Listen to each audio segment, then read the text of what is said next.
Muy buen mediodía, mis queridos hermanos. Un gran abrazo en Cristo. Buen mediodía ya casi, porque son las 11 de la mañana. Damos gracias al Señor por su gran amor e inmensa misericordia. Me han pedido una serie de videos. No solamente los voy a colgar o subir en YouTube, que después voy a dar tuve que hacer una nueva cuenta. Si bien no tenía muchos videos, solamente la parte instrumental y de música. Ahora, con el tema de la cuarentena, con el tema de esta situación que estamos pasando a nivel mundial, todos los países están aquejados, aflicción, tristeza, pero los hijos de Dios y los que confían en Cristo Jesús tienen la esperanza que no solamente aguarda, como dice el apóstol Pedro, de lo que vamos a disertar hoy. La carta del apóstol Pedro es muy importante, las epístolas, tanto la primera como la segunda. Vamos a mencionar algunos aspectos, su autoría, las características que indican la diferencia con otros autores. ¿Sí? Sabemos que las escrituras fueron inspiradas por Dios y los autores fueron movidos a escribir eso, empujados no por voluntad humana. Pedro mismo es uno de los que lo pone el sello en su segunda carta hablando de la palabra del Señor.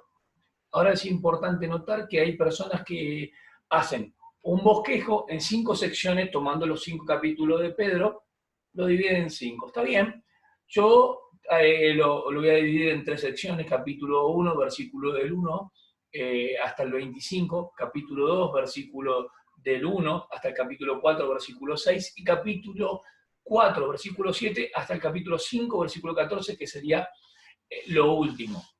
En la introducción del capítulo 1, versículo del 1 al 12, es sumamente importante para poder comprender lo que es la carta.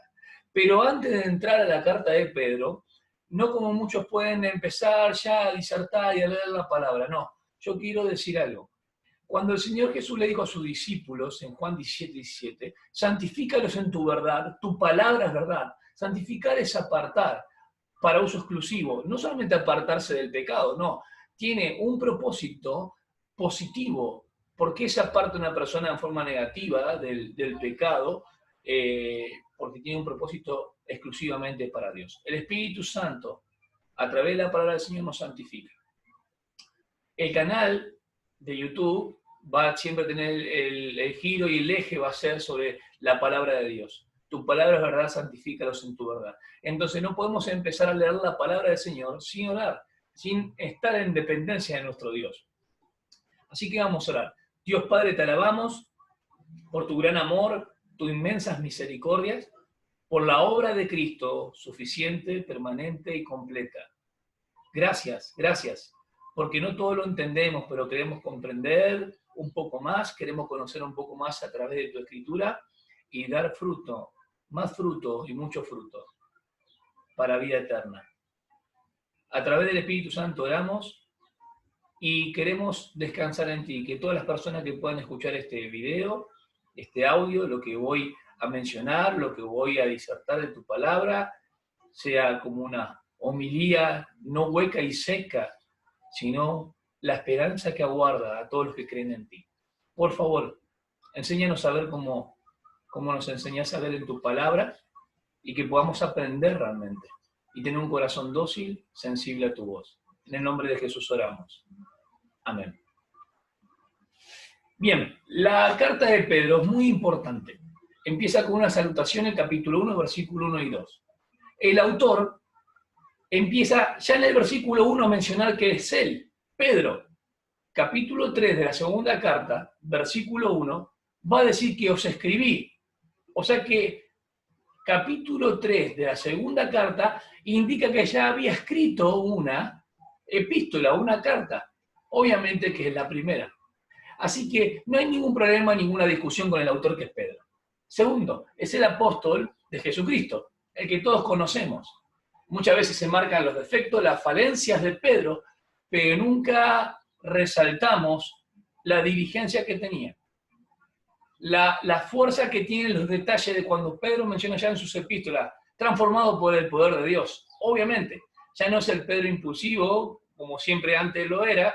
El temperamento sabemos que nace con nosotros y no podemos cambiar nuestro temperamento. Tenemos temperamento, sí. Nos movemos muchas veces emocionalmente o a través de los sentimientos, y eso afecta a otros. Quedó demostrado con lo de Pedro, pero el Señor restauró a Pedro. Y cuando fue investido por el Espíritu Santo, Pedro no fue el mismo, aunque seguía con su falla como cualquier hombre, como cualquier ser humano, y él la resalta también, porque cree en la obra perfecta de Cristo. Menciona mucho el tema del sufrimiento 7 veces, mejor dicho, con 7 vocablos distintos menciona la palabra sufrimiento. El tema central de la carta de Pedro es el sufrimiento. ¿Será que Pedro habrá aprendido la lección? Yo creo que sí. Yo creo que sí. Ahora, ese Pedro que habla capítulo 22 de Lucas, versículo 31 al 32, que Jesús le dijo, ¿me vas a negar 3 veces? Cuando Jesús volvió y miró a Pedro, Pedro lloró amargamente. Después Dios, a través obviamente de la obra de Cristo Jesús, empezó a recordar todo aquello que Jesús le había dicho de cuando iba a venir el Espíritu Santo. Cuando fueron investidos del poder del Espíritu Santo, ya Pedro no fue el mismo. Estoy hablando en la autoridad la cual le comisionó, empezó a comprender y a recordar todas aquellas cosas que le eran difíciles sobrellevar. Entonces la carta de Pedro tiene un tinte muy particular, tiene el sello que es de él, que estuvo como testigo martureo presencial de los sufrimientos y padecimientos de nuestro Señor Jesucristo. Todo eso hace de la carta muy especial. La primera carta de Pedro trata de los sufrimientos que vienen externos hacia los judíos que habían conocido a Cristo. Judíos cristianos, peregrinos espiritualmente, de eso es lo que está hablando. Los expatriados son judíos que habían alcanzado la fe, que habían obtenido la fe en Cristo Jesús, y eran perseguidos por sus connacionales o los judíos que no creían. Ahora tenemos que entender que las evidencias internas marcan bien fuerte que el tema de la aflicción, los sufrimientos son para probar la fe de los santos. La segunda carta, que en otro momento la vamos a detallar, tiene que ver con las aflicciones que hay desde adentro, las persecuciones que hay desde adentro. Y Pedro le dice que tenga mucho cuidado. Sabía mucho sobre las aflicciones y los sufrimientos. Había aprendido obediencia también, por experiencia. No vamos a meter la carta, voy a mostrar un par de slides que están ahí. Más adelante voy a subir los videos en YouTube, todavía no. A ver si se ve. Bien. Estoy aprendiendo a manejar despacito esto. Ustedes van a observar la introducción, el autor de la epístola. Como ustedes ven, tengo mis 2 Biblias, ¿sí? Ningún material bosquejado y leído arriba de mi Biblia, no, sino de la información que tenemos a través de la Escritura. Autor de la epístola. Voy a leer versículo 1 para ver el autor de la epístola. Pedro, un apóstol de Jesucristo. Ya nos menciona Pedro. El autor de la epístola es Pedro. Capítulo 3 de la segunda carta de Pedro.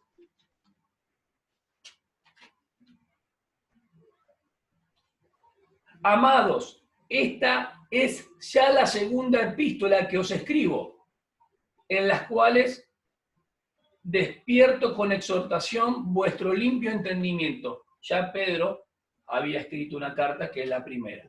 No hay ningún drama. La fecha y características de la epístola. Características muy especiales porque hablan sobre el sufrimiento.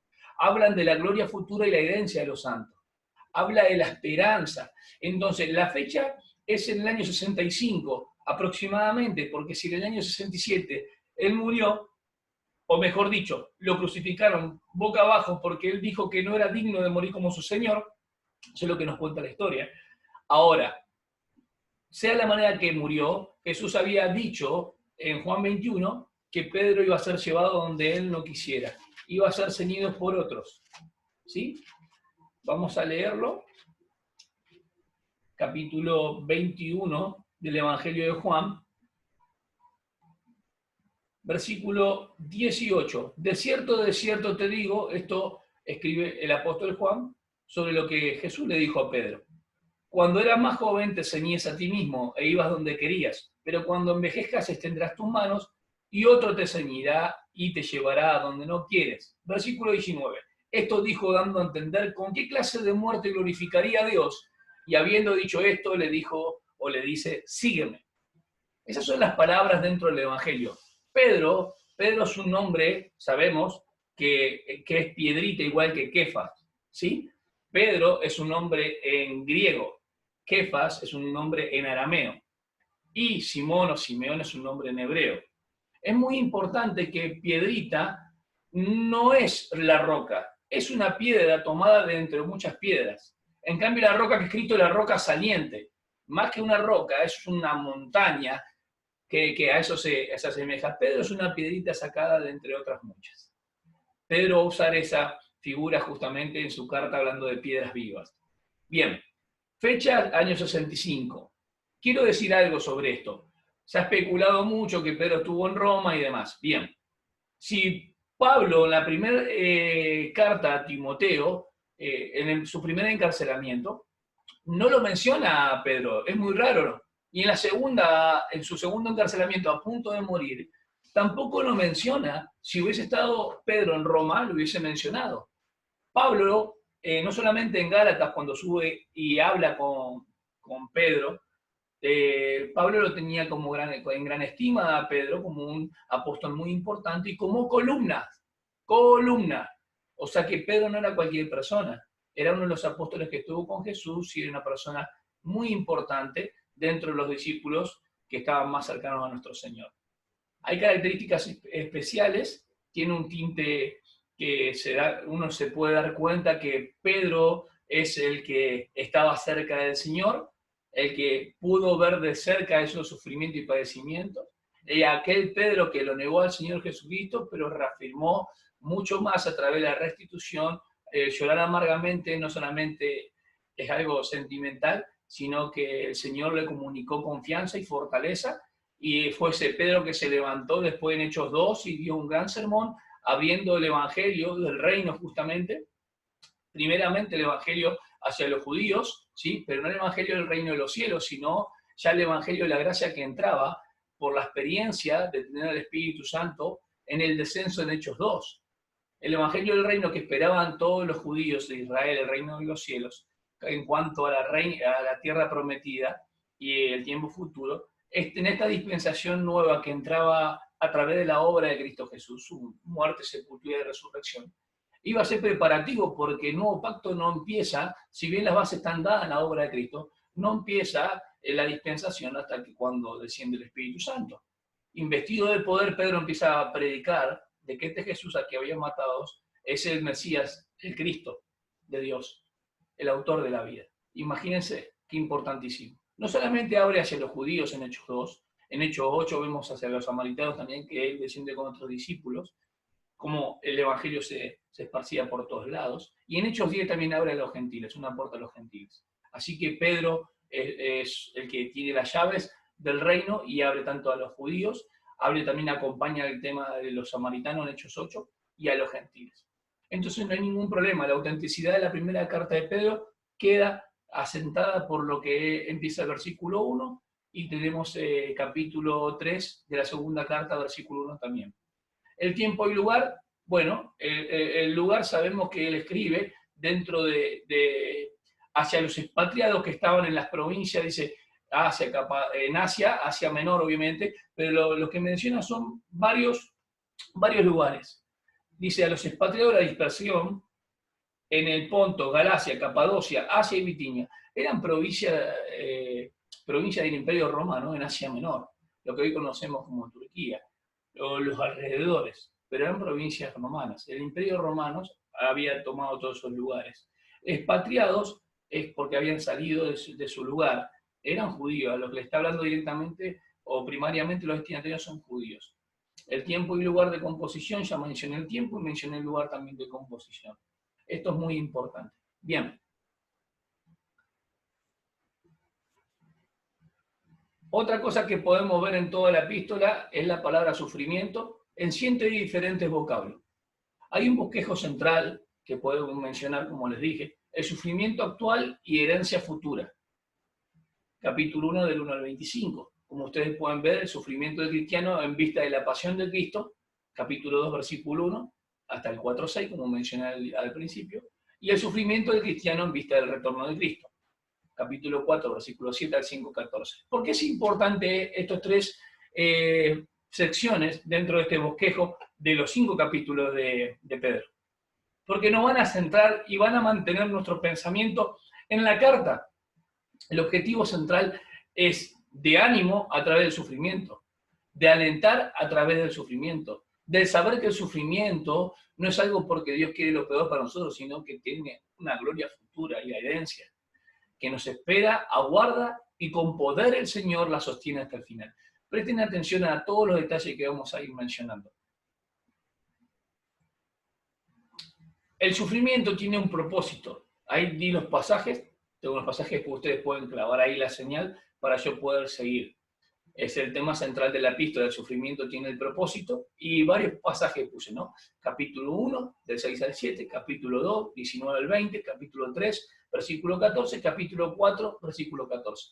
En todos los capítulos, salvo capítulo 5, se menciona mucho que el sufrimiento tiene un propósito. Es motivo de expectativa, está en el capítulo 4, versículo 12, y no para temer o turbarse, no os turbéis, capítulo 3, versículo 14. Debe ser sobrellevada con paciencia, porque muestra el gran ejemplo que ha pasado muchos cristianos y muestra el ejemplo de Jesucristo ya anteriormente en el capítulo 2. La muestra está y radica en el gran ejemplo por excelencia de Jesús, como lo mencioné recién. Y con regocijo y gozo inefable, no quejándonos, sino que sufrimiento o paciencia tiene su recompensa. La introducción de lo que vamos a hablar tiene que ver del versículo 1 al 12. Hoy vamos a detenernos en la salutación y hasta el versículo 5, que es elogio y acción de gracias. Del versículo 1 al 5, ¿sí? Así que presten mucha atención. Vamos a mencionar que la introducción va del 1 al 12, lo voy a leer, pero del 1 al 5 donde nos vamos a detener. La salutación, que es el saludo inicial, y el elogio y acción de gracias. Ojo con esto. Muchos agarran la salutación como un saludo nominal o de nombre, sí, bueno, el apóstol Pedro está saludando. No, no, ahí está diciendo cosas muy significativas y sumamente importantes, las cuales vamos a tratar hoy. Bien.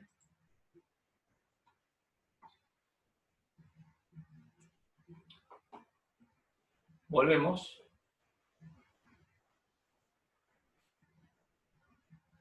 Bien, esto es muy importante porque en todo el tiempo y en todo el momento que estamos viendo, a ver si tengo ahí, me parece.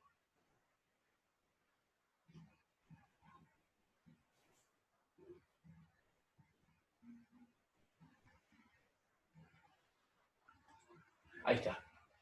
En todo momento y en todo tiempo que podemos ver, pensé que se me había perdido el slide, vimos que el versículo 1 al 2 es la salutación. Es el saludo inicial con el que empieza el apóstol Pedro, el gran apóstol Pedro. Bien, se dirige a la circuncisión. Eran judíos que habían abrazado la fe, habían aceptado que el Mesías era que el Cristo profetizado en el viejo pacto era Jesús. Ahora, dice Pedro, un apóstol de Jesucristo, a los expatriados de la dispersión, en el Ponto, Galacia, Capadocia, Asia y Bitinia, elegidos según el designio de Dios Padre en santificación del Espíritu, para obedecer y ser rociado con la sangre de Jesucristo. Gracia y paz os sean multiplicadas. Estoy leyendo de la BTX3, tengo una NBI también, la que ustedes conocen, así que bien simple. Versículo 3. Bendito sea el Dios y Padre de nuestro Señor Jesús, el Cristo, que según su gran misericordia nos hizo renacer para una esperanza viva, por medio de la resurrección de Jesús el Mesías, el Cristo, de entre los muertos, para una herencia incorruptible, incontaminada e inmarcesible, reservada en los cielos para vosotros, que sois guardados por el poder de Dios mediante la fe para alcanzar la salvación, que está preparada para ser manifestada en el tiempo postrero, en el cual os alegráis grandemente. Ahora, por cuanto es necesario, estáis siendo un poco afligidos por diversas pruebas, para que la prueba de vuestra fe es mucho más preciosa que el oro, el cual, aunque perecedero, es probado por fuego, sea hallada en alabanza, gloria y honra en la revelación de Jesucristo, a quien amáis sin haberle visto, en quien aún no viéndolo, pero creyendo, os alegráis con gozo inefable y glorioso, obteniendo el fin de vuestra fe, la salvación de las almas, o de vuestra alma.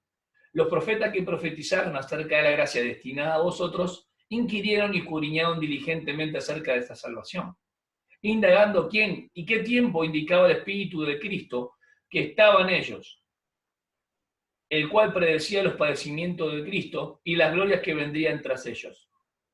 A ellos fue revelado que no para sí mismos, sino para vosotros, administraban las cosas que ahora os fueron proclamadas por medio de los que os predicaron el Evangelio por el Espíritu Santo enviado del cielo. Cosas en las que los ángeles, mirando fijamente, anhelan penetrar.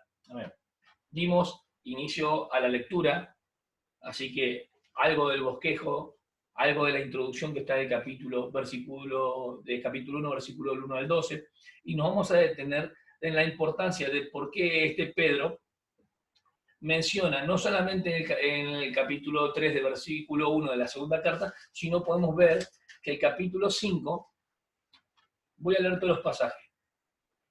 Él era un testigo, martureo la palabra en griego. No voy a entrar mucho en griego, sino me menciona martureo, es testigo.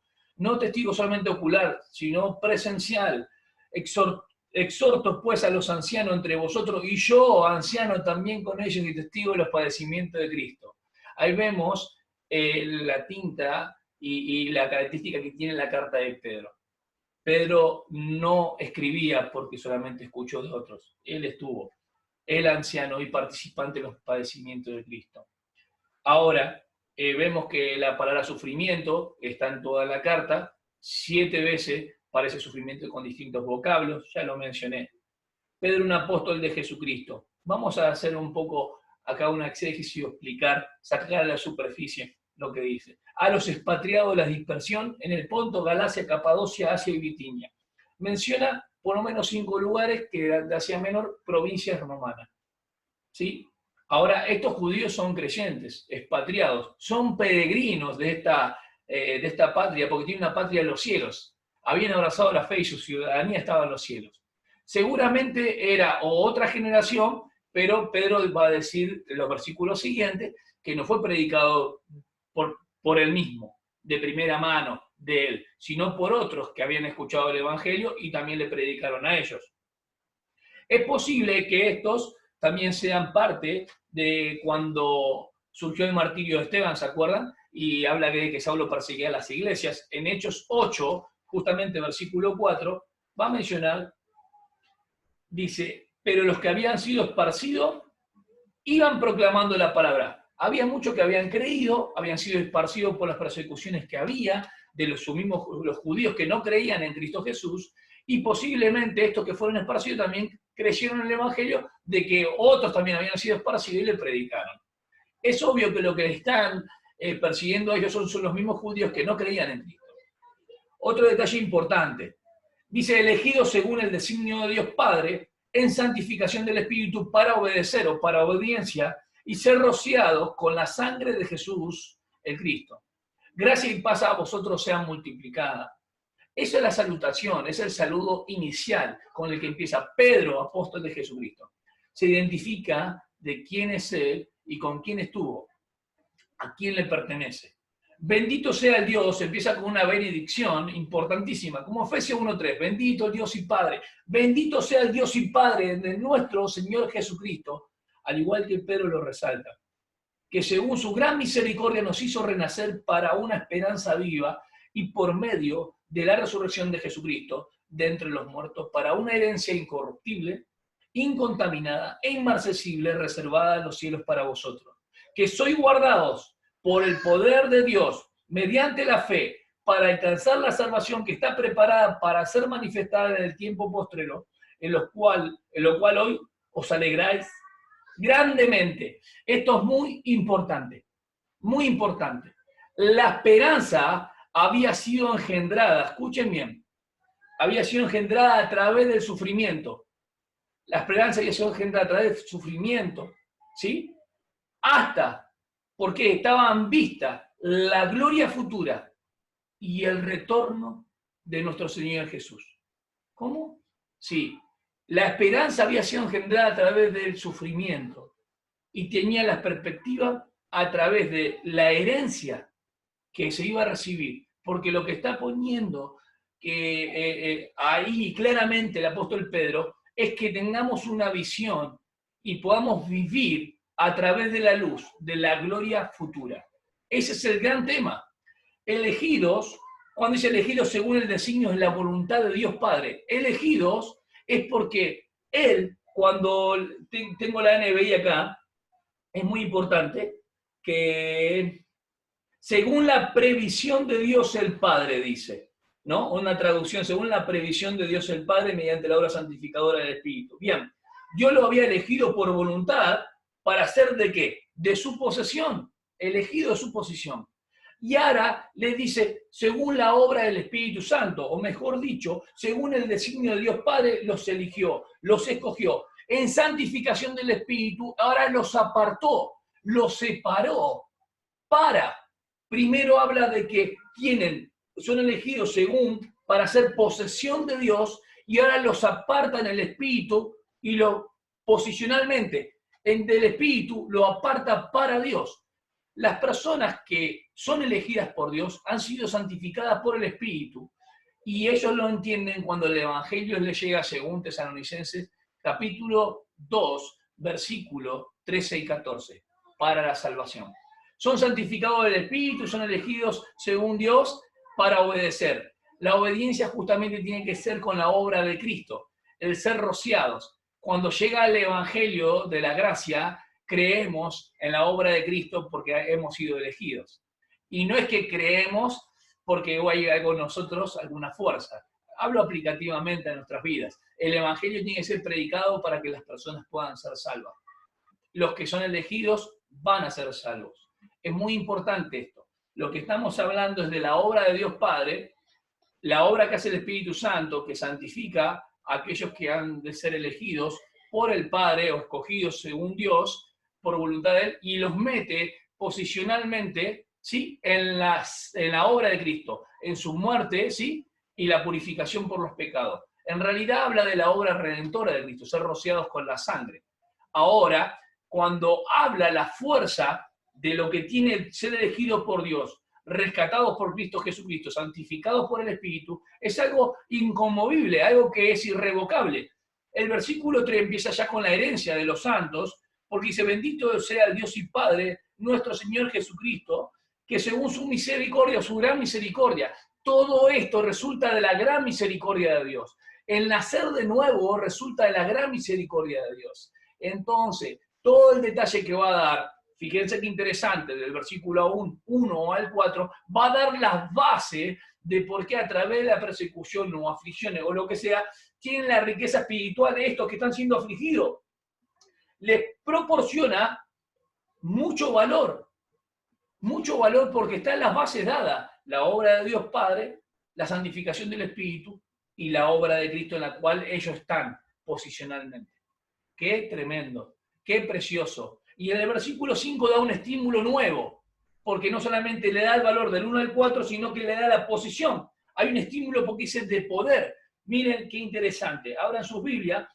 Dice que soy guardado por el poder de Dios, mediante la fe, para alcanzar la salvación que está preparada para ser manifestada en el tiempo posterior. Está hablando de la gloria futura, la herencia de los santos, en lo cual os alegráis grandemente. La provisión de Dios no la vamos a ver todavía. Tenemos que guardar la fe hasta el final.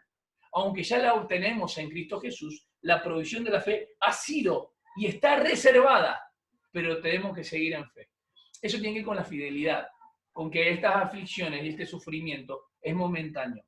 Aunque es difícil, pero tenemos algo reservado de lo cual está seguro, está guardado. Y eso es muy interesante por la palabra que se utiliza después. Dice, por el poder que ha sido guardado. Ahora, esa palabra, por el poder de Dios mediante la fe, no lo puede sacar nadie. Habla justamente de una guarnición militar. Algo que está seguro. Quiero mencionar 2 o 3 cosas interesantes. La gran misericordia de Dios son las que nos hizo nacer de nuevo. ¿Sí? Para una herencia incorruptible. Esto es algo inmortal, algo que no se corrompe. Dice, incontaminada. Tiene que ver en realidad con una preservación intacta. Esa es la idea del griego. ¿sí? Incontaminada, sin toxinas, no hay nada que la contamine. Inmarcesible, no está sujeta al deterioro, hermano, no se deteriora. Entonces lo que le está hablando, esto que está reservado en los cielos para vosotros, manténganse en fe, esto va a llegar, esto ya está guardado, está reservado, ha sido una mejor traducción, ha sido y está reservada, está guardada en el poder de Dios. Le dejo un gran abrazo que puedan entender. No es un simple saludo, capítulo 1, versículo 1 y 2. Y después se desprende la fuerza y la base, aún del versículo 3 y 4, siguiendo el 1 y el 2. Y después da no solamente las bases, sino la posición que tienen en Cristo de toda esa gloria futura y la herencia de los santos que les espera. A mí y a los que Pedro le estaba hablando. Expatriados de una tierra nomás, pero peregrinos espirituales porque ciudadanía estaba en los cielos. Dios les siga bendiciendo.